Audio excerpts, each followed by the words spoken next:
भगवत दर्शन होते ही तत्व ज्ञान हो जाता है या कालांतर में? भगवान के पास ज्ञान कोई ऐसा नहीं है तो उसका भार उनसे संभल न सकता है। जो ज्ञान चाहने वाला उनके पास आता है उसको ज्ञान देते हैं। जो धन चाहने वाला आता है उसको धन देते हैं। जो भोग चाहने वाला आता है उसको भोग देते हैं। जो धर्म चाहने वाला आता है उसको धर्म देते हैं। जो प्रेम चाहने वाला आता है उसको प्रेम देते हैं। तो सच्चा जिज्ञासु आता है भगवान के सामने, उसको भगवान ज्ञान भी हुक्म दे के नहीं देते हैं। उसके अंतःकरण में विचार जागृत करते हैं और तत्वमस्यादि महावाक्य का जो अर्थ है उसी के द्वारा साक्षात्कार होता है। तो यदि भगवान ज्ञान कराने के दर्शन देखे तो अपने श्री विग्रह का बाध करेंगे कि नहीं?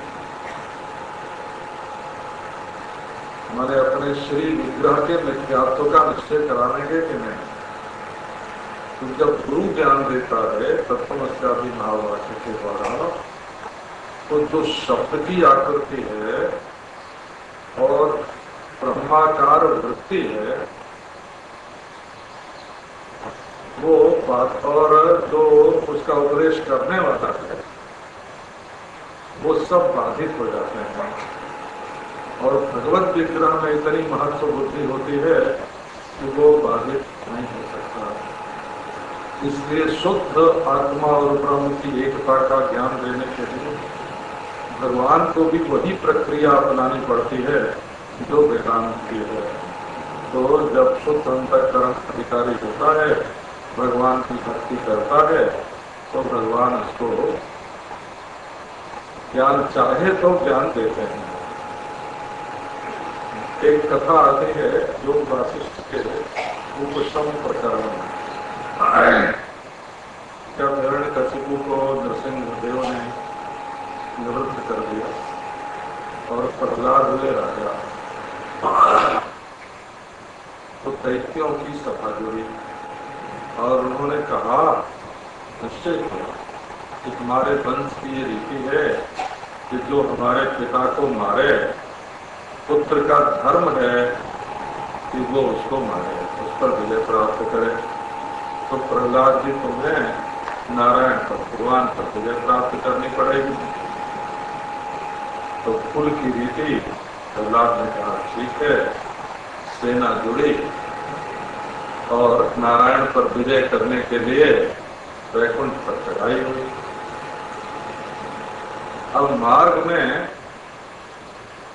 एक ब्राह्मण था, लठिया टेकता हुआ, कमर लटकी हुई, दुनिया पड़ी हुई, बात सफेद। प्रहलाद जी ने कहा, महाराज आपकी क्या सेवा कर रहे हैं? तो ब्राह्मण ने कहा, हम अग्निहोत्र करते हैं रोज, हमें लकड़ी चाहिए है। तो एक सूखा पेड़ पड़ा है यहाँ जंगल में, उसको आप हमारी कुटिया के पास रखवा दीजिए। अब 2-4 दिन से गए, 4 हजार गए तो पेड़ तो उठे ही नहीं। तो प्रहलाद स्वयं गए उठाने के लिए। तो ब्राह्मण ने कहा कि जब तुम्हारी सेना में इतनी शक्ति नहीं है कि एक पेड़ उठा के हमारी कुटिया के पास रख सके, तब तुम नारायण पर विजय कैसे प्राप्त करोगे? प्रहलाद ने कहा कि बात तो आपकी ठीक है महाराज, पर हमारे कुल का धर्म है, उसका तो पालन करना चाहिए। तो ब्राह्मण ने बताया कि नारायण पर ऐसी विजय प्राप्त नहीं की जाती, तुम उनका ध्यान करो। प्रहलाद जब ध्यान में बैठे तो इतने तन्मय हो गए कि उनके 2 हाथ पिछले 4 हाथ हो गए और शंख चक्र गदा पद्मधारी सांवरा वर्ण, पीतांबर कोट। बस वक्षस्थल पर लक्ष्मी नहीं थी और प्रभुपाद का चिन्ह नहीं था, नहीं तो प्रहलाद तो नारायण हो गए। अब दैत्यों ने देखा कि प्रहलाद तो नारायण हो गए, तो उन्होंने भी ध्यान शुरू किया, तो सारी की सारी सेना ही नारायण हो गई। हजारों लाखों नारायण ही नारायण, नारायण ही नारायण, नारायणीकरण हो गया। अब तो देवता लोग घबराए कि जब यही नारायण हो जाएंगे तो हमारी क्या गति होगी। तो वे सब नारायण के पास गए। नारायण ने कहा अच्छा मैं चलता हूँ। तो गरुड़ पर चढ़ करके नारायण प्रहलाद के सामने आए और प्रहलाद ने बहुत उत्तम कोटि की स्तुति की है, पढ़ने में उसको बहुत आनंद आता है। ऐसी उसमें शब्द माधुरी है और अर्थ माधुरी है, भाव माधुरी है, इतना प्रसाद है, इतना ओज है कि पढ़ के आदमी मुक्त हो जाए। तो नारायण ने प्रहलाद से कहा कि तुम वर मांगो। तो प्रहलाद ने कहा कि तुम क्या वर मांगे आपसे? आपको जो ज्ञान है वही ज्ञान हमको दे दीजिए। नारायण ने कहा अच्छा, ये हड्डी मांस चाम का अन्नमय कोश है, इसको जो समेटते फैलाते हैं वो प्राणमय कोश है, तो समेटने फैलाने की इच्छा होती है वो मनोमय कोश है, और जो फैलाने समेटने का अभिमान है वो विज्ञानमय कोश है, और इसमें जो आनंद आता है वो आनंदमय कोश है, और तुम इनके दृष्टा और साक्षी हो। तो जाओ तुम्हें अन्नमय कोश से लेकर के दृष्टा तक का विवेक हो जाए। अब जब प्रहलाद विवेक करने लगे तो नारायण का ध्यान छूट गया, और छूट गया तो फिर प्रहलाद के प्रहलाद हो गए और नारायण चले गए। फिर महावाक्य के द्वारा उन्हें तत्व ज्ञान की प्राप्ति हुई। तो ये न तो ज्ञान कर्म से मिलता है, क्योंकि कर्म प्रमाण कोटि में नहीं है, न प्रत्यक्ष है, न अनुमान है, न उपमान है, न शब्द है, न अर्थापत्ति है, न अनुपलब्धि है।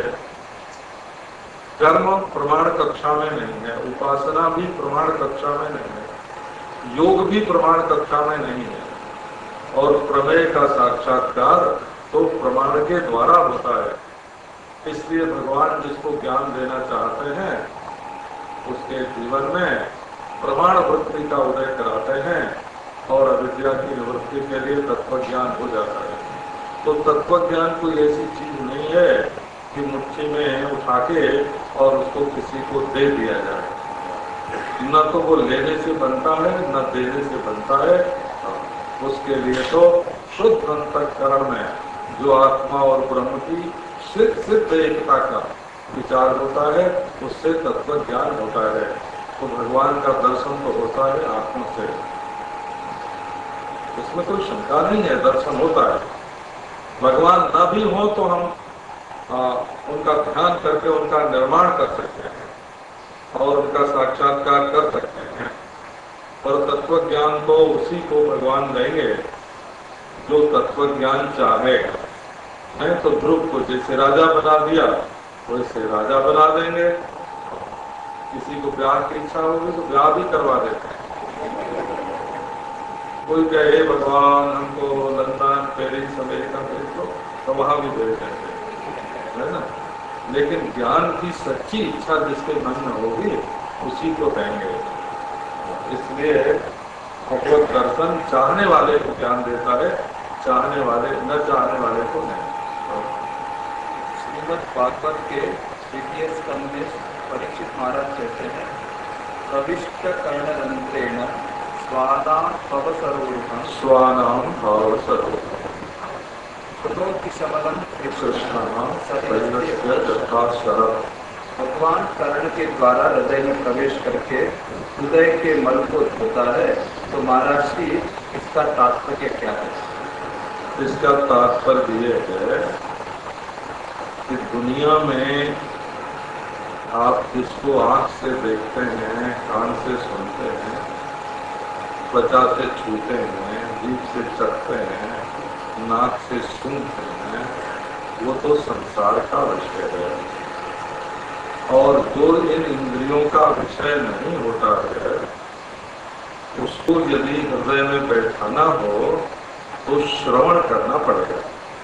उसकी महिमा के श्रवण के सिवाय और दूसरा कोई उपाय नहीं है। भक्ति करें तब भी श्रवणम, क्योंकि अनुमिला तो साधन है। जिससे मिलना है उसको तो आपने देखा ही नहीं है, और उसके पास पहुंचने का रास्ता कौन सा है, तो वो भी अनजाना है। अनमिला साधन और अनजाना मार्ग। तो यदि आप किसी से श्रवण नहीं करेंगे तो आप न उससे मिल सकेंगे न उधर चल सकेंगे। इसलिए पहले भगवान के बारे में श्रवण करना पड़ता है। भक्ति में भी श्रवणम कीर्तनम पृष्ठो, पहले श्रवण ही है।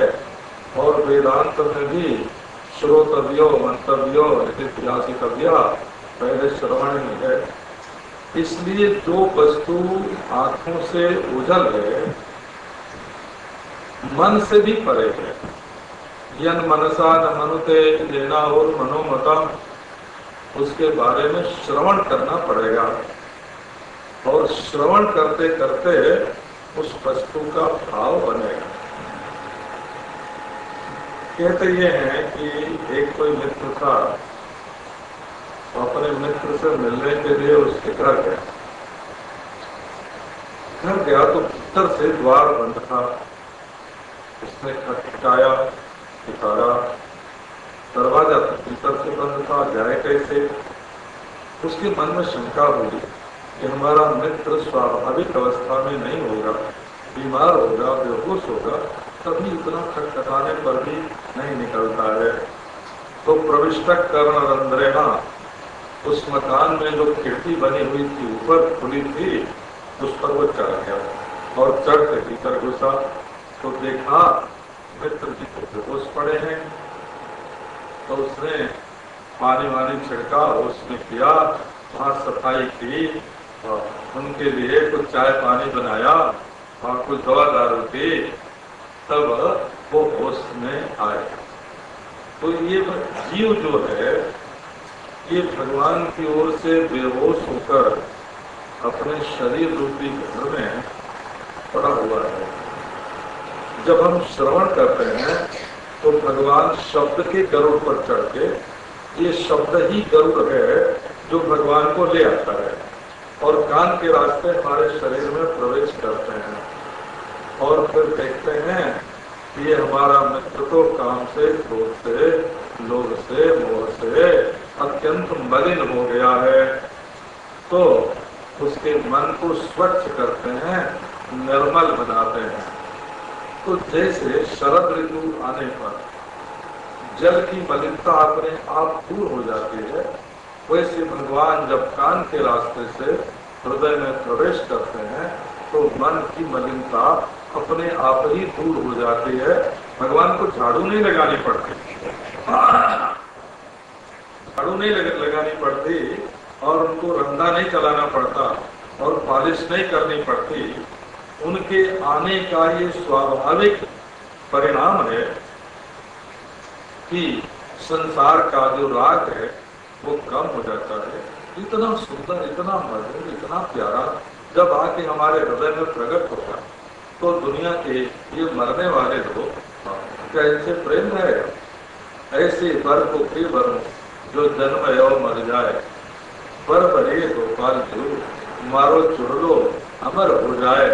तो जब भगवान आके हृदय में प्रकट करते हैं तो दुश्मनी करोगे तो तुम्हारा दिल कड़वा हो जाएगा और संसार में राग करोगे तो भगवान भूल जाएंगे। इसलिए जब भगवान आके हृदय में प्रवेश करते हैं अंतरदेश के सूक्ष्मतम प्रदेश में, तो ये सारी मलिनता जो है वो अपने आप ही खुल जाती है।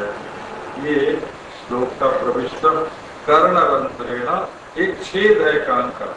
आप मुंह बंद करके बैठ सकते हैं, दरवाजा बंद कर सकते हैं, लेकिन कान तो खुला रहेगा और इसी के रास्ते भगवान हृदय में प्रवेश करते हैं। शृण्वन्ति गायन्ति गृह्णन्त्यपि।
इतना इकट्ठा करो, ऐसा मकान बनाओ, ऐसा व्यापार करो, ऐसा झूठ बोलो, सच बोलो, प्यार करो, बच्चे पैदा करो, कुछ सब कहीं संसार का मजा आवे कि नहीं आवे, उसमें भी पत्नी पर विश्वास हो जाए, पति पर विश्वास हो जाए, 20 तरह के दुख लगे हुए हैं। पर ये भगवान तो अपने हृदय में जब आके बैठ जाते हैं तो मरने वाले तो है नहीं, भगवान मरेंगे नहीं और बिछुड़ेंगे भी नहीं, कभी तुमको छोड़ के भी कहीं नहीं जाएंगे और बेवफा विश्वास के हाथ भी कभी नहीं करेंगे। ऐसे भगवान के प्रति जो प्रीति है, श्रवण है, वही परम मंगलदायक है और संसार में जो हम दुख पा रहे हैं, भटक रहे हैं, उनसे छुड़ाने वाला है।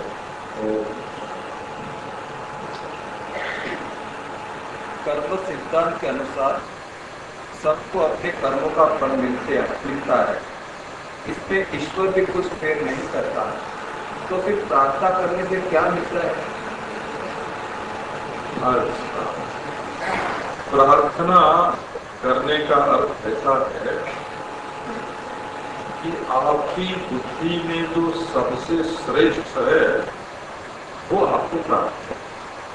प्र माने प्रकृष्ट और अर्थना माने याचना। हे भगवान, जो सबसे श्रेष्ठ है वो हमको मिले। इसका फल क्या होगा? प्रार्थना करते करते आपकी वृत्ति प्रार्थ्याकार हो जाएगी, जिसकी प्रार्थना करते हैं वो आपके दिल में भर जाएगा।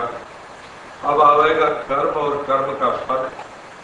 तो पृथ्वी तो भगवदाकार है, वो चारों ओर बाहर घूमेगा, दुख के निमित्त आएंगे। बिजली गिर सकती है, कोई डंडा मार सकता है, कोई गाली दे सकता है, ये कर्म है, ये कर्म का फल है। और कभी तो बिजली गिरी तो दैविक हो गया, और डंडा मार दिया तो भौतिक हो गया, और कभी मन में उलझन पैदा हो गई तो ठीक है। परंतु यदि आपके हृदय में भगवान रहेंगे तो ये उलझन रहेगी कहाँ, ये दुख घुसेगा कैसे? इसलिए आयु में सकही त्रिपुरारी, ये जो भगवान की भक्ति है, भगवदाकार भक्ति है, वो कर्म के फल को भीतर घुसने का अवसर ही नहीं देती है। तीन चीज होती है, आप ध्यान में रखें। एक तो होता है दुख का निमित्त, जैसे किसी ने गाली दे दी, अपमान कर दिया, डंडा मार दिया, और कहीं आंधी आ गई, तूफान आ गया, उसमें फंस गए। और कभी अपना मन ही गलत धारणा बना के बैठ गया। तो ये तो है दुख के निमित्त, दुख की वजह, दुख के कारण। अच्छा, और हमारा मन जो है वो दुखाकर हो जाता है, दुख दुख दुख दिखने लगता है। और तीसरा होता है मैं दुखी हूं ऐसा अभिमान। तीन हिस्से में बांटते हैं। एक दुख के कारण जो बाहर भीतर होते हैं, और एक दुखाकार वृत्ति जो भीतर ही होती है, और एक दुख का अभिमान कि मैं दुखी हूं, ये अभिमान ये बेवकूफी से होता है, ये न बाहर रहता है न भीतर। मैं दुखी हूं ये केवल अज्ञान से होता है।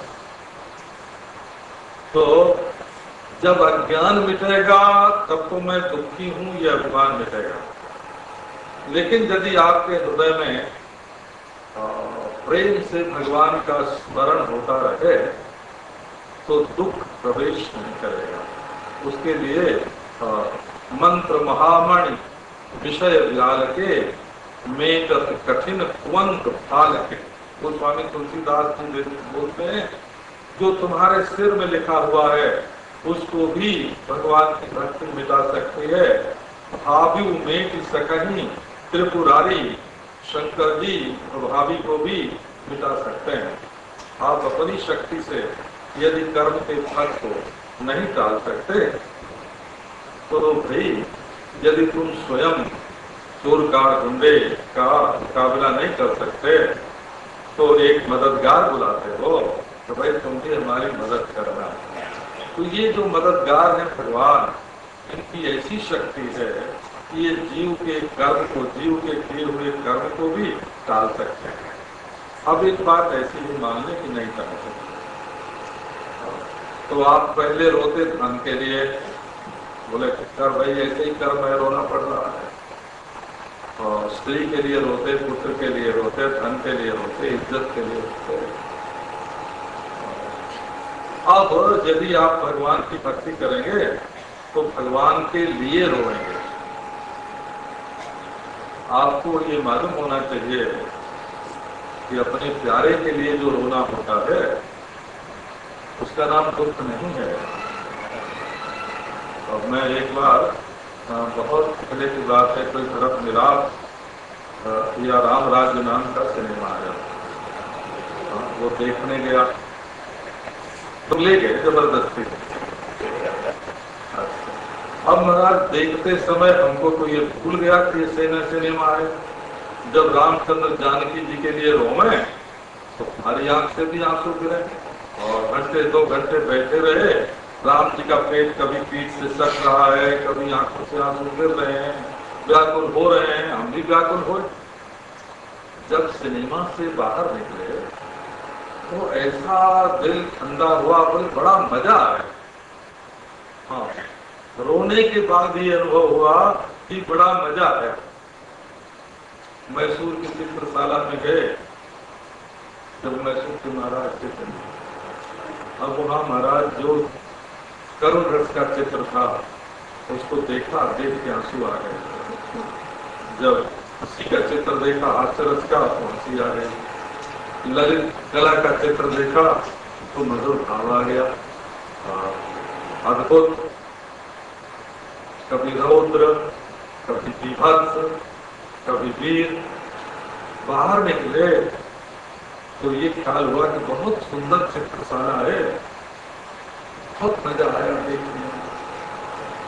तो ये रोना रोना जो है धन के लिए रोना अलग है और भगवान के लिए रोना अलग है।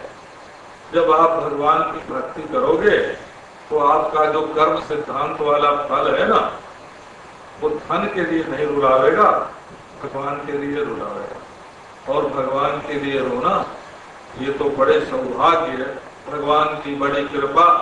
इसके लिए तो भक्त लोग व्याकुल रहते हैं कि कब हमारी आंखों से आंसू निकलेंगे। नयनम गलदश्रुधारया वदनम गदगदरुद्धया गिरा पुलकैर्निशितं वपुः कदा तव नाम ग्रहणे भविष्यति। हे प्रभु, मैं आपका नाम दे रहा हूँगा, आंखों से आंसू की धारा बह रही होगी और है नारायण शरीर में रोमांच हुआ होगा, कंठ गदगद होगा। वो समय हमारे जीवन में कब आवेगा? तो कर्म का जो सिद्धांत है वो दुख तो भेज सकता है, और लेकिन किसके लिए दुख हो, यदि हम उसको बदल दें कि हाय हाय इतने जन्म बीत गए, ऐसे जन्म समूह सिराने, प्राणनाथ रघुनाथ सो पति तज सेवत पुरुष बिराने। यदि उस दुख का मुंह हम मोड़ दें भगवान की ओर तो वो दुख ही सुख हो जाएगा। आप जानते ही होंगे, अपना प्यारा जब चिकोटी काटता है, गृहस्थ लोग तो जानते ही होंगे, अपना प्यारा जब दांत से काटता है, अपना प्यारा जब धीरे से एक चपट लगा देता है तो कितना मजा आता है। जब आपको ये मालूम पड़ेगा कि इस दुख के पीछे तो हमारे प्यारे बैठे हुए हैं, तो आप भी कुंती के शब्दों में कहने लगेंगे, विपद संतु सत्स्वत तत्र तत्र जगत गुरु भवतो दर्शनम जस्यात् अपुनर्भव दर्शनम। हमारे जीवन में बारंबार विपत्ति आई आवे और भीमसेन को जार देके पानी में डूबो, भगवान दौड़ जाए, लाख सागरे में जला दी, भगवान दौड़ जाए, द्रौपदी को नंगी करने लगे, भगवान दौड़ जाए, भीष्म पितामह अर्जुन को मारना चाहते थे, भगवान लेके रथ का पहिया दौड़ पड़े, वाह पटती पटी कर। तो उस दुख की दिशा ही बदल जाती है, वो दुख ही भगवत प्राप्ति में सहायक हो जाता है। इसलिए यदि आप भगवान की भक्ति करें तो आपका कर्म दुख से बदल के सुख हो जाएगा। परिणाम होता है दुख के अंत में क्या मिलेगा, सुख, सुख के अंत में क्या मिलेगा, दुख। ये दुख सुख का जो चक्र चलता रहता है, चक्रवत परिवर्तन थे दुखानि च सुखानि च नीचे ही गच्छति ऊपरी च दशा चक्र निमित्त क्रमेण। ये भगवान की भक्ति प्रारब्ध रत है, और कर्म सिद्धांत जहाँ हमारे बल से बनता है वहाँ भक्ति भगवान के अनुग्रह से बनती है। भगवान से बड़ा और किसी का बल नहीं है। इसलिए इस कर्म सिद्धांत को पराजित करने के लिए भगवान की भक्ति की आवश्यकता है, और भक्त लोग जो हैं वो कर्म सिद्धांत पर भी विजय प्राप्त कर लेते हैं।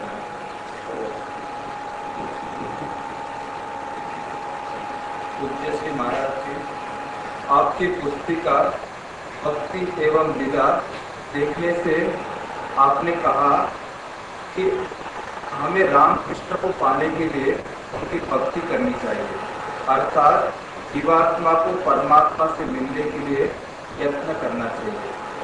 दूसरी ओर कई संत कहते हैं कि अपनी आत्मा ही परमात्मा है। यदि यह सत्य है तो फिर यह तो अपना आप की भक्ति हुई, अपने आप की भक्ति हुई। कृपया विवरण से समझाइए कि जीवात्मा में परमात्मा विराजमान है या जीवात्मा ही परमात्मा है। दोनों में से किसी एक को आप पहले देख लीजिए। बिना देखे अटकल लगाते रहेंगे तो अटकल काम नहीं देगी। असल में मिट्टी में घड़ा है कि घड़े में मिट्टी है, इसका निर्णय आप कीजिए। आधार आधेय भाव जो है, कार्य कारण भाव जो है, वो तत्व में नहीं होता, वो कल्पना में होता है। मिट्टी मिट्टी है, उसकी शक्ल चाहे कुछ भी बना दो। जीव कहो तो जीव है, ईश्वर कहो तो ईश्वर है।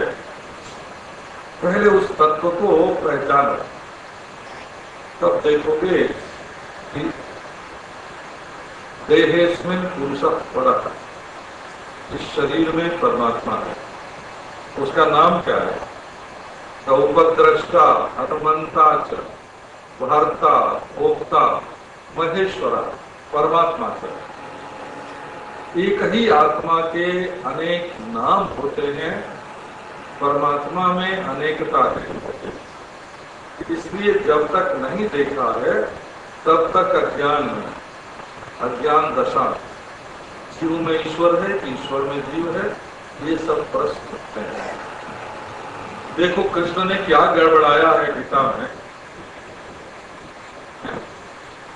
मत स्थान सर्वभूतानि, 9वें अध्याय में, न चाहम तेषु अवस्थिता, ये संपूर्ण भूत मुझ में, मत स्थान सर्वभूतानि मयि स्थितानि मत स्थान मयि तिष्ठन्ति इति मत स्थान। दूसरे श्लोक में वही बोलते हैं, न च मत स्थान भूतानि, मुझ में कोई दूसरा है ही नहीं। तो ऐसा है कि आज आप जब राम कृष्ण से पूरी पूरी पहचान करेंगे, अधूरी से काम नहीं चलता है। जब पूरी पूरी पहचान करेंगे तो देखेंगे कि राम कृष्ण की आत्मा और आपकी आत्मा ये दो चीज हैं। ये तो उपासना के लिए दो चीज बनाई जाती है। कैसे बनाई जाती है? जैसे देखो मिट्टी तो पड़ी रहती है और आप उसमें से थोड़ी सी मिट्टी निकाल के गूंद लेते हैं और उसका पार्थिव लिंग बनाते हैं और उसको हाथ पर रखते हैं और उस पर 11 रुद्र और बना लेते हैं, 10 रुद्र और बना लेते हैं और उसकी पूजा करते हैं और उसके बाद फिर माटी। अब पूजा करने से जो आपका कर्म पवित्र हुआ, आपका भाव पवित्र हुआ, वो तो आपको लाभ हुआ और मिट्टी तो मिट्टी ही रही। इसलिए उपासना करने के लिए आप स्त्री में आसक्त हैं, आप पुरुष में आसक्त हैं, धन में आसक्त हैं, यश में आसक्त हैं। ये कुर्सी, ये कुर्सिका महाराज जो शाम को मिले और सुबह को छिन जाए, इसमें आसक्त हैं आप। अखबार में आज नाम निकल गया, बड़े खुश हुए, कल तक लोगों को याद ही नहीं रहता है। तो इसमें आपकी आसक्ति है। इस आसक्ति को मिटाने के लिए रामकृष्ण में आसक्ति की जाती है और जब आसक्ति, औरों की आसक्ति जब मिट जाती है तब जरा गौर से देखते हैं तो गौर से देखने पर आत्मा और रामकृष्ण में किसी प्रकार का भेद नहीं मिलता है। इसलिए आप दुनिया की प्रीति जो है उसको छुड़ाने के लिए रामकृष्ण से प्रीति कीजिए और जब रामकृष्ण से प्रीति हो जाएगी, दुनिया की प्रीति छूट जाएगी, तो रामकृष्ण और आत्मा में कोई भेद नहीं है। एक बात आप सिद्धांत, दूसरे से जो प्रेम होता है वो करने से होता है और कभी स्वाभाविक हो जाता है, अभ्यास से होता है, करना पड़ता है, होता है।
कृष्ण के ब्रह्म होने में संदेह क्यों? जब चल भी ब्रह्म है और अचल भी ब्रह्म है, चरण चाचरण के वचन, तब रामकृष्ण के ब्रह्म होने में संदेह कहाँ है? आप उनके स्वरूप को देखेंगे तो ये जो बाहरी खोल है, अपना जहां बाहरी खोल उतारेंगे, आप रामकृष्ण की आत्मा से एक हो जाएंगे, रामकृष्ण आपकी आत्मा से एक हो जाएंगे। इसलिए उपासना का विरोध करने का कोई कारण नहीं है। मेरा छुड़ाने के लिए भगवान को मेरा, अपना मैं छुड़ाने के लिए भगवान के बन जाओ, और मैं मेरा जो अज्ञान से हुआ है उस अज्ञान की निवृत्ति के लिए परब्रह्म परमात्मा को जान लो। ओम शांति।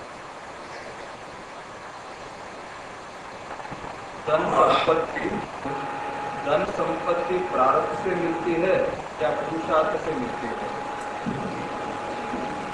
ऐसा है जी कि यदि आपको पाना हो सचमुच, तब तो हम आपको उपाय बताते हैं। और केवल गलकुचन करनी हो, अच्छा, आप प्रारब्ध के विश्वास पर कितने दिन बैठ सकते हैं? आप अपने आत्मबल के बारे में कुछ सुनाइए तो, कि प्रारब्ध से हमको धन संपत्ति मिल जाएगी, इसके लिए हाथ पर हाथ रख के कितने दिन तक बैठ सकते? यदि आप संपूर्ण कर्म छोड़कर बैठिए तो भगवान आके आपकी सेवा करने लगेंगे। प्रारब्ध की क्या बात? जरा भरोसा तो हो, विश्वास तो हो भाई। तो ये धन संपदा जो है ये कैसे मिलती है? ये जो पंखा चलता है मशीन की विशेषता है, बल्ब जलता है मशीन की विशेषता है, और दोनों में अनुग्रह करने वाले भगवान हैं। हमारे बिजली है, शक्ति है, जिससे बल्ब जलता है, पंखा घूमता है, लाउड स्पीकर शब्द आता है, कैमरा चित्र लेता है। और भगवान सामान्य रूप से सब में होते हैं, और जो विशेषता होती है वो अपने अपने अंतःकरण की होती है। बन गई है जाति, मनुष्य जाति। ये कहाँ से आया? प्रारब्ध से आया। ठीक है, आपकी आयु बन गई है, तो ठीक है, वो भी प्रारब्ध से आ गई। और आपको जो सुख दुख होता है वो भी प्रारब्ध से आ गए। क्या होता है, जैसे आप एक मशीन बनाने चलिए, इंजीनियर होंगे, बैठे होंगे, तो आप पहले सोचेंगे कि इसकी डिजाइन क्या होगी। ये हुई जाति। डिजाइन का नाम जाति है। एक पहिया आपको मोटर का चक्का बनाना है तो कितना छोटा, कितना बड़ा, कितना गोल, ऐसे। अच्छा, अब वो कितना चक्कर लगा सकेगा ये जब निश्चय करेंगे तो उसकी आयु हो जाएगी। और कितनी गर्मी में और कितनी सर्दी में वो काम करेगा, ठंड में कहाँ जाके ठप हो जाएगा और कितनी गर्मी सहन कर लेगा, ये भी आप गणित के द्वारा निश्चय कर लेंगे। तब जाकर के आप एक पहिया बना सकेंगे। पंखे की डिजाइन क्या हो, एक इतना चक्कर लगाने योग्य होगा और कितनी गर्मी सर्दी सह लेगा, नहीं तो आग लग जाएगी, ठप पड़ जाएगा, बंद हो जाएगा।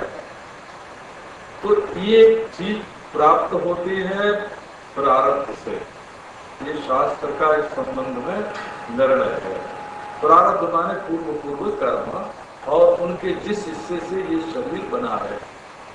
लेकिन ये सबके भीतर जो एक बिजली है, जिसके बिना कोई मशीन काम नहीं कर सकती, उसका नाम ईश्वर है। तो आप नया कर्म कर सकते हैं कि नहीं? और मान लो कहीं दो तार आपस में लड़ जाए और आग लग जाए, तो वो क्या है? तो आपकी सावधानी है। आप कर्म कीजिए, कर्म से ही प्रारब्ध बना है, और आप कर्म करेंगे तो आगे प्रारब्ध बनेगा। और चोरी करेंगे तो पुलिस अभी पकड़ सकती है, और अभी नहीं पकड़े जाएंगे तो बाद में पकड़े जा सकते हैं। इसी प्रकार ये जो कर्म आप करते हैं, इसका एक फल उत्पन्न होता है। और यदि बहुत उत्कट कर्म करें तो किसी की हत्या कर दें और तुरंत उसका फल मिलेगा। हमारा 2 डंडा बाहर से तुरंत मिल सकता है, फांसी पर भी चढ़ाया जा सकता है। इसलिए कर्म से प्रारब्ध बनता है, और प्रारब्ध से जाति, आयु और भोग मिलते हैं। कितना सुख आप सह सकेंगे, कितना दुख सह सकेंगे, वो भी बना हुआ है।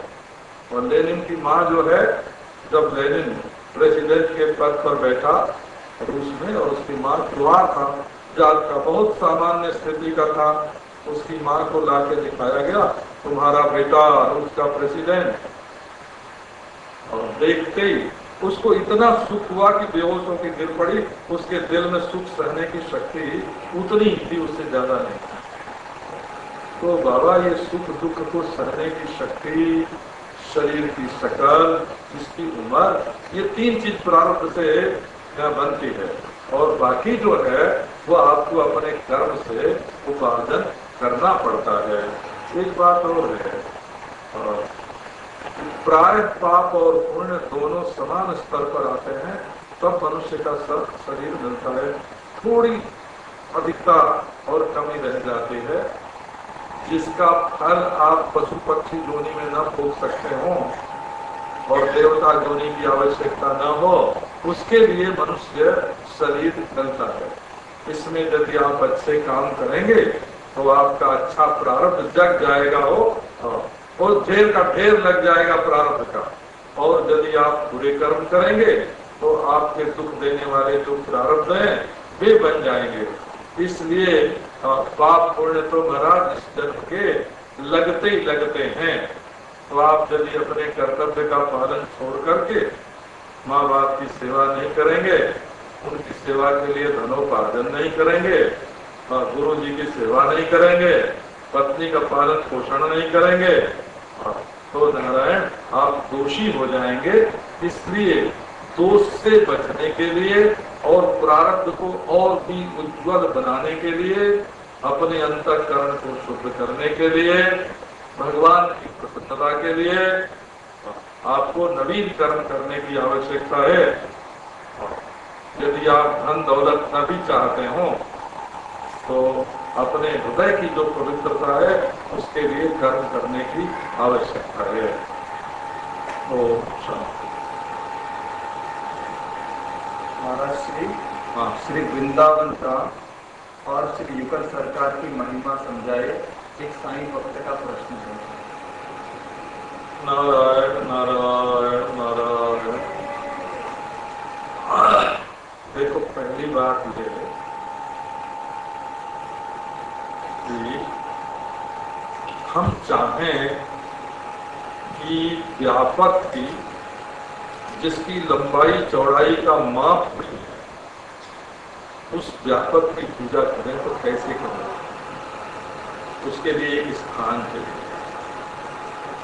और जो नित्य है, अविनाशी है, एक समय में उसकी पूजा कैसे करें? तो एक पूजा के लिए समय चाहिए। और जो सर्वरूप है उसकी पूजा हम सर्वरूप में कैसे करेंगे? तो उसका एक रूप रखना पड़ेगा। तो आप उसी व्यापक में से वृंदावन को थोड़ा अलग कीजिए। वही व्यापक है परंतु वृंदावन को और जगह से अलग कर देते। और नारायण जन्माष्टमी, एकादशी, अक्षय तृतीया, शरद पूर्णिमा, ये सब राधाष्टमी काल में से इनको अलग करते हैं। और महाराज सर्वरूप जो है उसमें से सालग्राम, शिवलिंग, चतुर्भुज, द्विभुज, राधा कृष्ण, इनको अलग कर देते हैं। आपको पूजा करने के लिए भगवान मिल गया। ऐसी निष्ठा होती है राम की।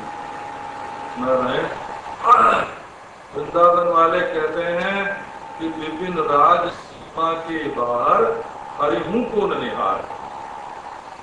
परिक्रमा कर रहे हैं वृंदावन की बड़े प्रेम से, राधे श्याम राधे श्याम, राधे राधे राधे राधे राधे राधे परिक्रमा कर रहे हैं। और उधर से महाराज क्या हुआ कि बाई ओर से बाहर से एक जंग की सुगंध कैसी है और मुंह पे, तो उधर से पंछी की पी पी आई का नहीं, उधर नहीं।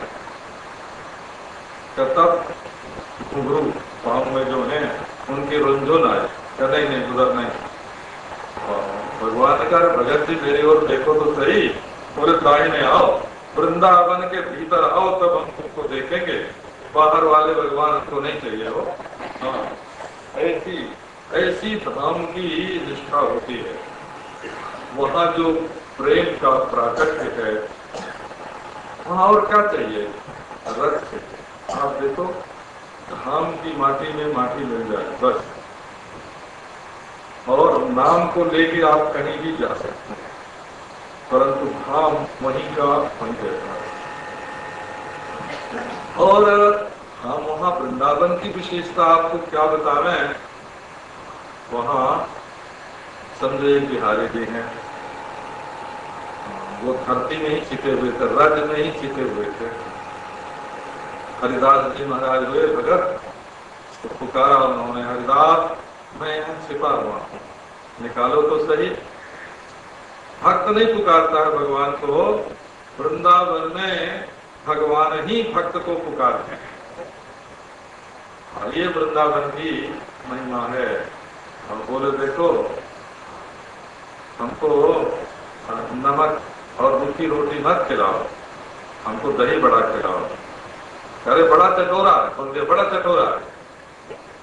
हाँ तो वृंदावन में सब जगह भगवान का हाथ ऊपर होता है और भक्त को देते हैं। और वृंदावन में भगवान का हाथ नीचे होता है और भगत लोग देते हैं, भगवान मांगते हैं और माखन रोटी दे दे, माखन मिश्री दे दे, है ना। भगवान मानते हैं, वहाँ हाथ नीचे है, दही दे, दूध दे। वहाँ गोपियां कहती है हमारी ओर देखना मत, तो कहते अच्छा तू ही मेरी ओर देख ले। मैं नहीं देख रहा हूँ, तू मेरी ओर देख रहा, मैं चाहता हूँ तेरी नजर। वृंदावन की लीला ऐसी है, वो न कोई देखे तो बांसुरी बजाते हैं, बांसुरी बजाने पर भी न देखे तो नाचते हैं, नाचने पर भी न देखे तो एक कंकड़ मारते हैं, और कंकड़ मारने पर भी न देखे तो आंचल पकड़ के खींच लेते हैं। वो भगवान की वृंदावन की लीला है, अद्भुत। आप ये बात जाने, 5000 वर्ष काल में कृष्ण के अवतार पर एक गांव है वहां बरसाने, और एक गांव है नंदगांव। लोग मानते हैं कि बरसाने की बेटी राधा नंदगांव के नंदलाल से ब्याह की। 5000 वर्ष कोई थोड़े दिन नहीं होते हैं। आज बरसाने का एक आदमी प्यासा मर जाए पर नंदगांव का पानी नहीं पिएगा। क्यों नहीं पिएगा? हमारी बेटी प्यारी। ऐसा संबंध का निर्वाह, ऐसा संबंध का निर्वाह क्या कहीं दुनिया में है? भगवान मेरे पुत्र हैं, भगवान मेरे मित्र हैं, भगवान मेरे या प्यारे हैं, पति हैं, नहीं जार। किसी भी संबंध से भगवान को भज लेना। आज भी वृंदावन में ऐसे राधा रमण हैं जो सालग्राम से प्रकट है। वो महारानी आई, उन्होंने भक्तों से पूछा आप लोग अपने अपने भक्त का नाम बता दीजिए तो वैसे श्रृंगार बना के हम ले आए। गोपाल भट्ट ने कहा चाहे जैसा ले आओ। अब वो तो गोल मटोल महाराज बक्से में बंद थे, छोटे से डब्बे में, और रात को रोने लगे कि कल रानी पोशाक लेके आएगी तो मैं कैसे पहनाऊंगा, कौन सा कुर्ता आएगा, कौन सा मुकुट बांधेंगे, रोने लगे। अब महाराज का डब्बा फट गया और सालग्राम को कमर में लटके रह गए, और ऊपर बन गया मुखारविंद और नीचे पांव और हाथ और माथ बांसुरी और पोशाक पहन ली। ये राधा रमन है, राधा वल्लभ है महाराज वहां, जिसके बारे में बोलते हैं कि एक ब्राह्मण हरिवंश मुक्त हो गए, तो हम तो तुमको ले चलेंगे खतौली, भगवान का ब्याह करो तब चलेंगे। अरे बाबा हम विरक्त हैं, साधु हैं, हम ब्याह काहे को करेंगे? तब हम नहीं जाएंगे, तुम ब्याह करो तब चलेंगे। तब वृंदावन में आए। ये उनका सेवा कुंज है, वहां रात को कोई रहता ही नहीं है, निधुबन है, वहां भगवान अपने भक्त के पांव दबाते हैं। एक एक महाराज रस की ऐसी लीला वहां कि अत्यंत विषयी संसारासक्त जो प्राणी है, वो स्कूल कॉलेज में प्रेम की शिक्षा सभी नहीं होती है, वो तो काम की शिक्षा होती है, भोग की शिक्षा होती है। वृंदावन ऐसा काम है जहां आज भी आप सच्चे प्रेम को देख सकते हैं। तो बोले भाई ये लोग भोग लगा रहे, तो हमारा इतना सुकुमार लाना ऐसी बाजार की चीज खाएगा क्या? उसको बाजार का भोग, चीज का भोग नहीं लगेगा। तो ये वृंदावन की महिमा आज भी देखने में आती है। वहां रात को आप सोमें राधे श्याम की ध्वनि चारों ओर से आएगी, आपको बंसी की ध्वनि सुनाई पड़ेगी। वही गौएं हैं जिनको भगवान चराते थे, वही वृक्ष हैं जिन पर पांव लटका के बैठते थे नारायण, वही गोपियां हैं जिनसे वो छेड़छाड़ करते थे, वही वहां की रज है जिसमें वो लोट पोट होते थे नारायण। आप एक बार भाव के साथ वृंदावन की भूमि में जाएं और विश्वास पूर्वक वहां की रज हो छोड़ के रज लुटत रज में रजोगुण छोड़ करके वहां की रज में लोटपोट हो जाइए और देखिए रज न खाई जाती है, न पहनी जाती है, न उससे आंख सेकी जाती है, न कान भरे जाते हैं। आप वहां की रज से फूल से प्रेम कीजिए और देखिए वहां का आनंद, आपका हृदय निष्काम होके उज्ज्वल होके निर्बल होके चमक जाएगा।